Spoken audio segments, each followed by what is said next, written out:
জন্য এবং আজকে প্রেয়ার করলো ওকে পুলিশ রিমান্ড চাই। এখানে পুলিশ রিমান্ডের তো প্রশ্নই ওঠে না, কারণ আমরা এটাই ম্যাজিস্ট্রেটকে বললাম যে আমাকে যখন দিল্লি ম্যাজিস্ট্রেট আমাকে বেল দিয়েছে এবং অর্ডার দিয়েছে শুধু জাস্ট আপনার কোর্টে একটা বেল বন্ড জমা দেওয়ার জন্য, আপনি শুধু বেল বন্ড অ্যাকসেপ্ট করুন, how you can see the police remand prayer and other things. সুতরাং এখানে পুলিশ রিমান্ডের প্রশ্নই ওঠে না, এখানে আমাকে শুধু বেল বন্ডটা রিসিভ করবেন এবং আমাকে ছেড়ে দেবেন। This is our first submission. Second submission আমরা করেছি যে এখানে ইনভেস্টিগেটিং অফিসার প্রপারলি কাজ করছে না, কারণ ওরা একটা প্রেয়ার দিয়েছে গতকালকে, যখন দেখলো 384টা নন ভ্যালুয়েবলভাবে আটকানো যাবে না, তাই ওরা একটা প্রেয়ার দিয়েছে দুটো সেকশন অ্যাড করার জন্য। এই সেকশনটা অ্যাড করার জন্য ওর ভার্সান দিয়ে বলছে, ও নাকি বলেছে তিশাদারি কোর্টের একটা নথি জাল করে ও করেছে। নথিটা যদি জাল করে থাকে, কী নথি তা নিশ্চয়ই কোর্টকে জানানো উচিত ছিল। আজকে পর্যন্ত আমরা জানি না, কারণ সিজার লিস্ট যদি কোনো প্রপার্টি সিজ করে তাহলে সিজার লিস্টটা ফোর্থ ম্যাজিস্ট্রেটকে দিতে হয়। এটা হচ্ছে সিআরপিসির একটা বাইন্ডিং, এটাও তারা করেনি। আজকে পর্যন্ত কোনো সিজার লিস্টও কোর্টে প্লেস করেনি।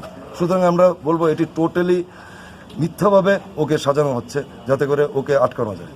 সিএম এবং ওনার পরিবারকে ডিফেন্ড করার জন্য অনুপম পাল নামে একজন, যিনি দিল্লি থেকে আজকে অ্যারেস্ট করে এনে ট্রানজিট রিমান্ডে এনে ওনাকে আজকে আদালতে তোলা হয়েছিল। উনি 25 এপ্রিল 2019 একটা পোস্ট করেছিলেন ওনার ফেসবুকে, এবং পুরো কাজটাই উনি করেছিলেন যে মুখ্যমন্ত্রী এবং ওনার পরিবারকে ডিফেন্ড করার জন্য।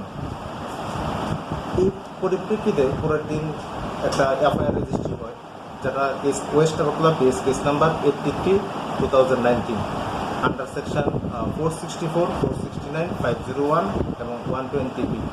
এবং পরবর্তী সময়ে আইও 384 সেকশন অ্যাড করার জন্য প্রেয়ার দিয়েছিলেন, এটা অ্যালাউ হয়েছিল। এবং গতকালকে আইও একটা প্রেয়ার দিয়েছিলেন ফর রিডিং সেকশন 466 এবং 474 এপিসি, এবং এটাও অ্যালাউ হয়েছে। এবং গত 12 তারিখ আইও দিল্লিতে অনুপম পালকে অ্যারেস্ট করেন, এবং পরের দিনই মেট্রোপলিটন ম্যাজিস্ট্রেট দিল্লিতে ওনাকে অনুপম পালকে প্রডিউস করা হয় with a prayer of transit remand. Transit remand allow করা হয়, এবং আজকে অনুপম পালকে মাননীয় আদালতে তোলা হয় with a prayer of 5 days police remand. আদালত 18 তারিখ পর্যন্ত পুলিশ রিমান্ড অ্যালাউ করেছে।